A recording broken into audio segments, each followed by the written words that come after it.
Can you all hear me? Everybody? I have a big voice normally, so I always follow Kevin. So he's a hard act to follow.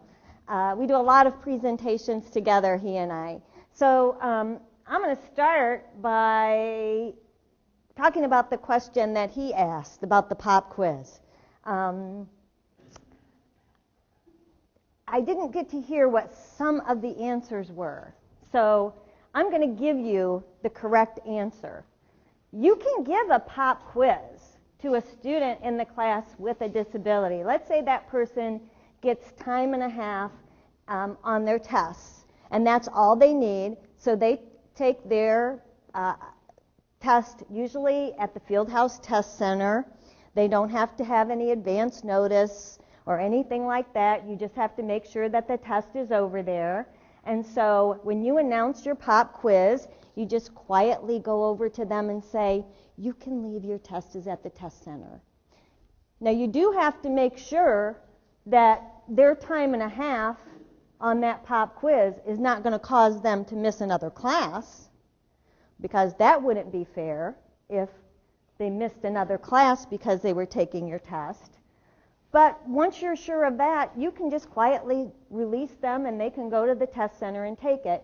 You have a little bit bigger issue if their accommodations include a reader or a scribe, because then they have to take their test in a private room. And the test center doesn't have private rooms. They have to come to our office. Your advocacy memo that you get is going to tell you all of this. So read your advocacy memo carefully. And if you have any questions, call me.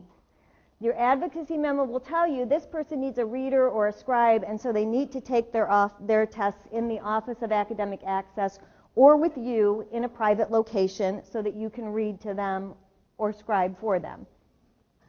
So in that case, you still want to make it a pop quiz. You still want to surprise them, but you can't surprise me because I have to make sure there's a room available and there's someone that can appropriately read that quiz to them. So you're going to call our office and say, I'm giving a pop quiz. You have to call us at least 3 days in advance. I'm giving a pop quiz in 3 days for this. I'm going to send over a test for this student. Can you please schedule a room and a reader? And then when that person comes in, you can say, your test is over in the Office of Academic Access. You can go take it now. You want to allow them a little extra time to walk over to Rocket Hall. You again want to make sure that their extra time isn't going to interfere with another class, but you can still make it a surprise for them, a pop quiz. You can still keep it a pop quiz as long as you prepared in advance. So that's how you do pop quizzes for people who need extra time.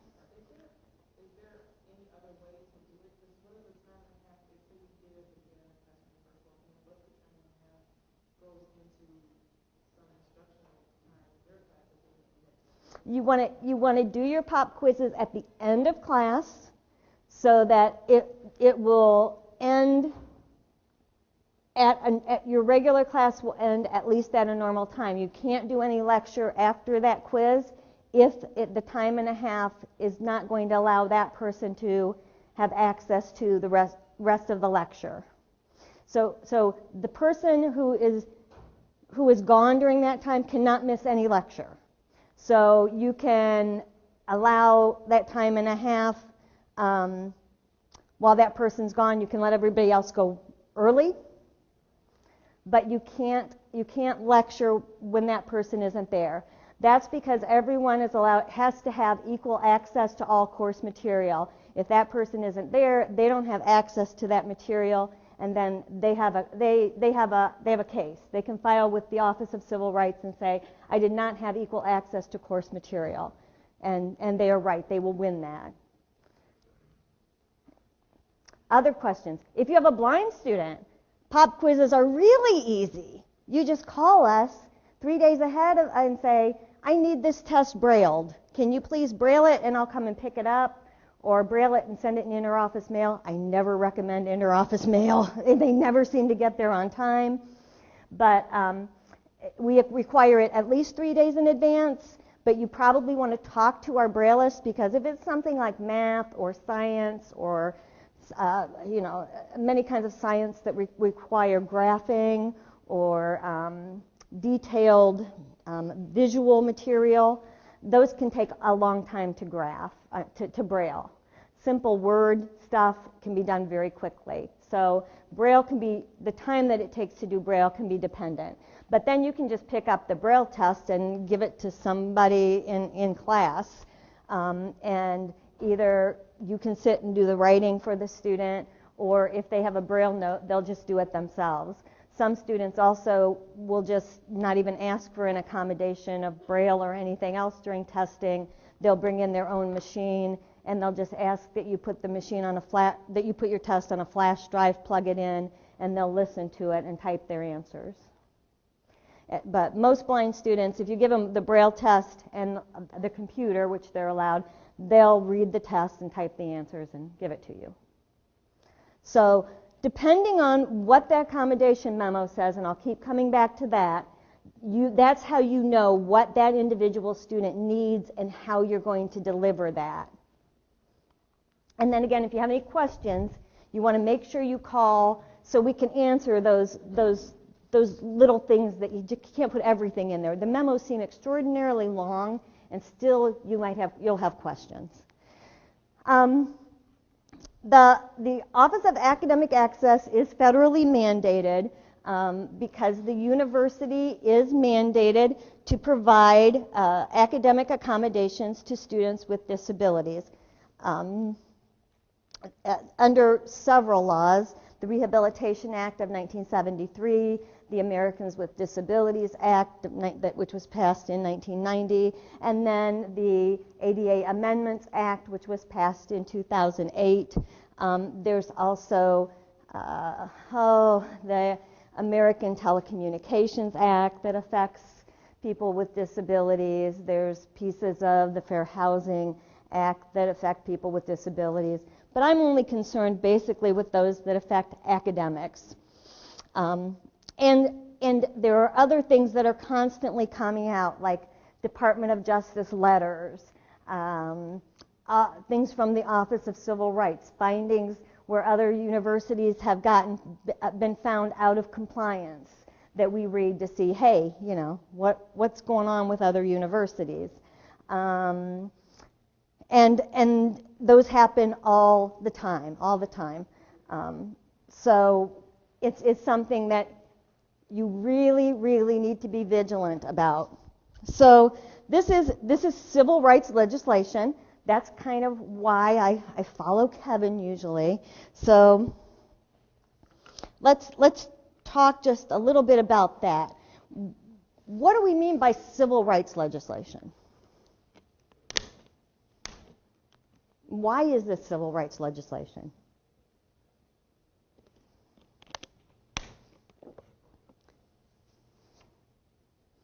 When there's a case filed, why is it prosecuted by the Department of Justice and the Office of Civil Rights?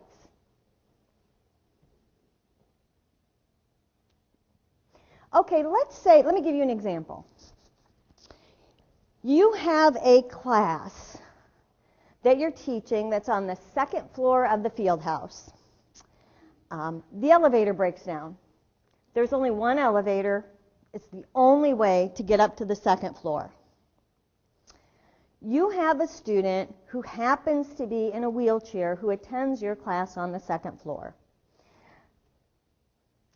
You decide you're just going to post something on the elevator, or maintenance post something on the elevator that says, the elevator isn't working today. You go ahead and host class, and you email the student and say, sorry you won't be able to make it to class today, but we'll talk later and I'll catch you up on the stuff that's going on. Problems with that? Do you see a problem with it first? What's the problem? Right. That's not equal access. All the questions that are asked in class, by other students who are confused about something they aren't hearing.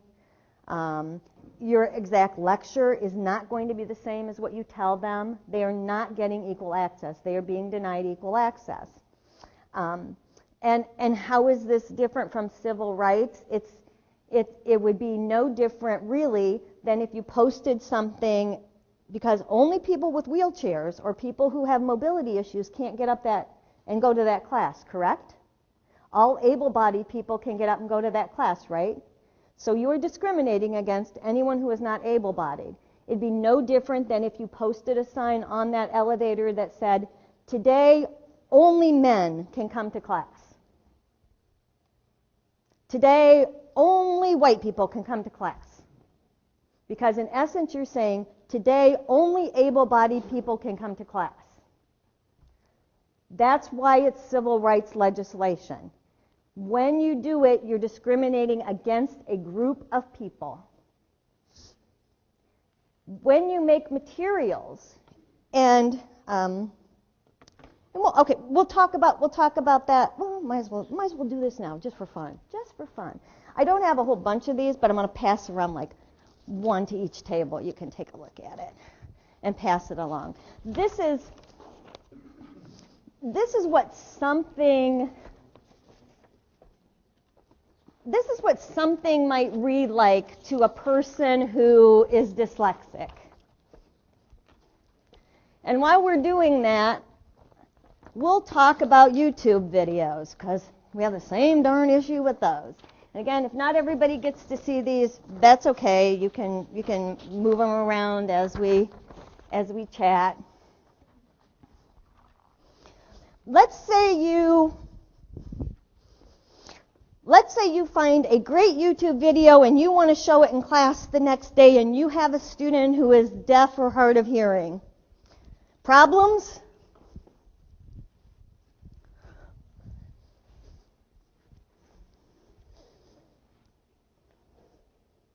What problem?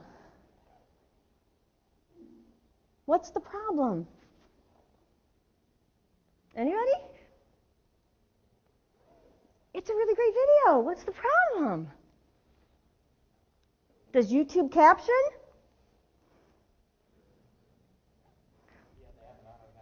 Yeah, they have an auto caption. Have you listened to it? You darn well better before you show it, because if you go, well, I remember, I'll give you an example from our own website, dare I say it, from presidential perspectives, nonetheless, which I had to push up and say, you better not YouTube caption things, because you just posted a YouTube caption that said that the president interviewed the student body terrorist. YouTube does not caption correctly. It does. Do you have voicemail, like on your Outlook? That's how YouTube captions. If that's what you got, would you understand the material? It is definitely not equal access, and many universities have been sued because YouTube captions are found on their course sites. So you need to think ahead about those things. If you don't have a deaf hard of hearing student, I don't care if you post it. But if you have a deaf hard of hearing student, you have to make sure it is appropriately captioned. So there are ways that you can do that. We're actually going to post a couple of things up that tell you how to do YouTube captioning. You can go to YouTube and search accessibility, and they'll show you how to do YouTube captioning, but never do it without listening to it. I have heard more obscene words on YouTube caption videos posted on course websites than I would care to tell you about, and called more faculty and said, you need to pull that down. So be very, very careful about that. The other thing, and this paper that's making its way around is just showing what someone who is dyslexic how someone who is dyslexic might read sentences. So it has some sentences, and then it has how someone who is dyslexic might read that sentence. I'm just going to, since everybody hasn't seen it, I'm just going to give you a couple of examples. Oh, that's not it. Does anybody have one? Oh, and he spilled something. Okay. So,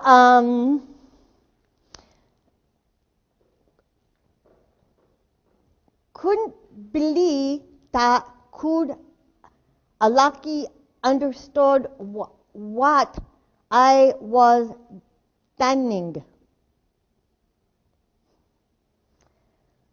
And if I could spell that out, the first word is CDNOULT, which is couldn't. The second word is BLVEIEE, which is believe. TAHT, that, I, which is I. CLOUD, could. AULACLTY, actually. UESDNATNRD, understand. WAWT, what. I again, which is I. Was, which is was. RDANIEG, reading. So that sentence was, couldn't believe that I couldn't actually understand what I was reading. People with severe dyslexia like this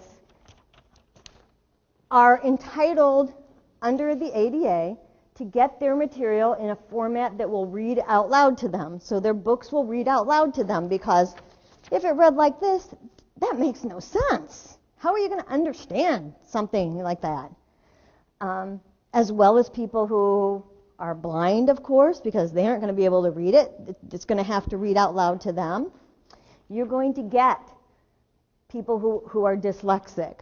It's not an unusual disability. There are other people, too, who, because of the nature of their disability, maybe they have a processing speed disorder because they've had a traumatic brain injury, and so it helps them to hear things as well as look at it. You know, there are a number of disabilities that material needs to read out loud. That means you have to be able to read it with screen reading software, and that is a whole art in itself, making sure that your materials are created so that they're accessible. So you want to visit our website, go to the faculty tab, look under creating accessible materials. You want to visit the Microsoft website. You want to visit, if you're creating PDFs, you want to visit their website. You want to know how to create accessible materials.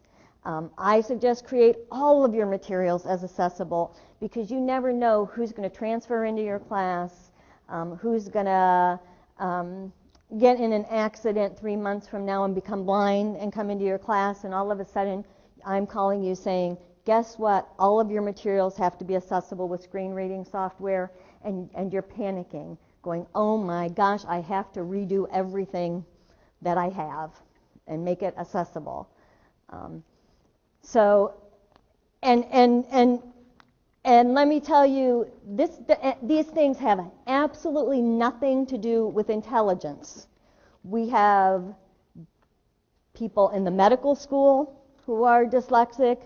We have people who, I ran into a student who just graduated from Ohio State Dental School who was severely dyslexic, had to have books read to him the entire time he was in school. Even on his tests. You know, and a lot of these, remember, are hidden disabilities. You're not going to see them. You're not going to see these disabilities, but they're there, they're real, and they need to be accommodated.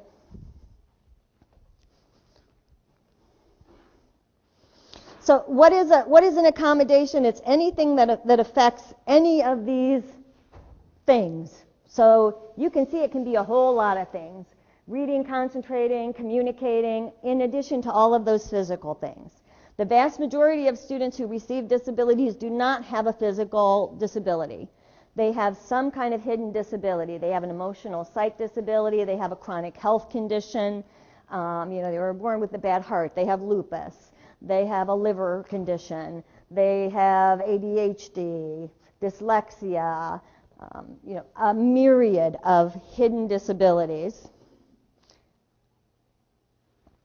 It is also anything that affects any of the major systems of the body. So again, this can be almost anything. Cancer, irritable bowel syndrome, a whole host of things can be a disability, and they're outlined in a huge medical book called the DMS. And we look at that along with, they have to be compared to the average person. They can also be episodic, and you're still considered to have a disability when it's in remission. So if I have cancer and it happens to be in remission, I'm still a person with a disability because it could recur at any time. I might not use my accommodations for a couple semesters, but I'm still eligible to use them because when it comes back, if it comes back, I may need them. So let's just for fun play, guess the disability. First of all, who is this? Yeah, it is. Just make a wild guess. Disability?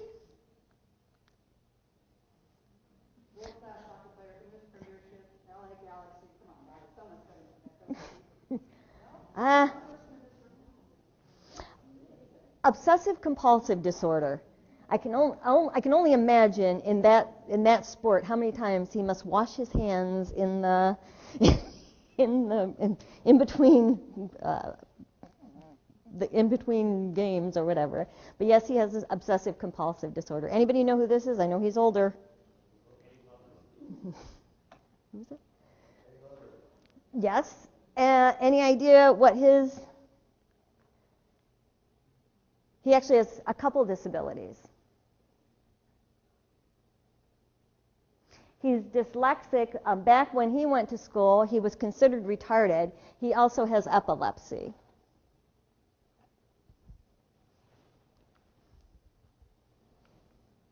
Oh, here we got two good ones. What do you think? Who's this person up here at the top? Anybody know her? Yes! I thought everyone would say Princess Leia. But any ideas? Bipolar. And she has some addiction problems that may be associated with bipolar. And that's something that is important too, because many people who have a disability, we look at the functional limitations of the disability, but we also look at the functional limitations of the medications that they're taking because of the disability. And how about this guy? Anybody know? He's on the autism spectrum.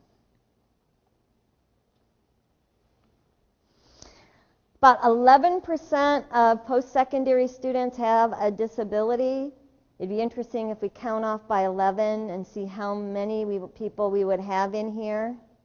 So when you look out at your class, keep in mind that every 11th person could be a person with a disability. So the advocacy memos that you get from me are a small percentage of people who actually have a disability.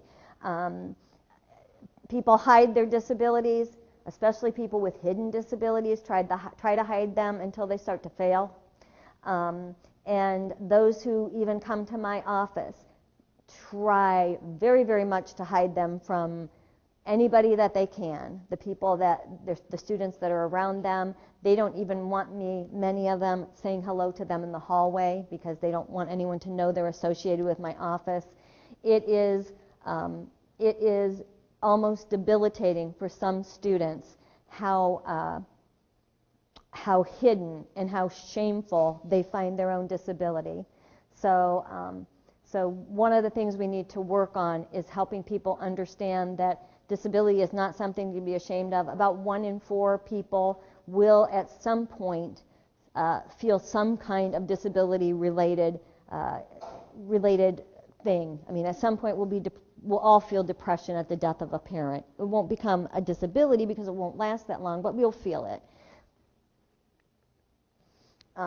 Disabilities are based on medical documentation that we receive. We don't just make it up. We determine the accommodations based on the functional limitations of that medical documentation.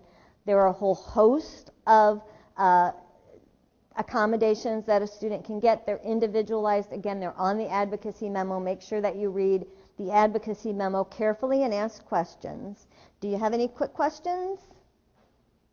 Yeah.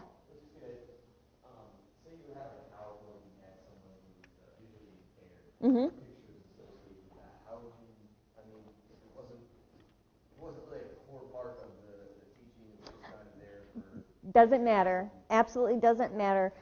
Whether it's a core part, whether it counts as part of the grade, that's irrelevant. OCR, the Office of Civil Rights, says that they must have equal access. So if you think it's important enough for a sighted student to see, then it's important enough for an unsighted student. And those have to be alt tagged, which is part of what you do when you make something accessible. You put a little tag behind it that describes it. And that it's really easy to do. Really easy to do. Other questions? Tables and think graphs are a little harder, but pictures really easy. Yeah. So we discussed with the elevator situation how it's inappropriate to deny the student access based on them not being able to reach the classroom. What would you do to remediate that situation? Because it is something that might come up. I don't think we discussed it. What do you do with the class? I would cancel the class. Cancel the class. I would first call the registrar's office, see if I could reschedule the class into another room, and if I couldn't, I would cancel it, because you can't have the class. You are out of compliance if you do. It's the same thing if you have a student in your class who requires captioned videos. You cannot show an uncaptioned video. You are out of compliance if you do. So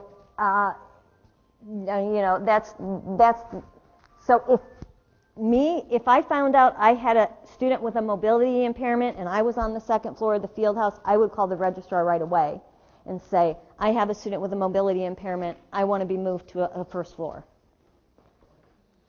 I know we have other folks that need to talk, so I'm happy to answer questions. My office is in 1820 Rocket Hall, so please feel free to stop by with any questions you have. Oh, geez.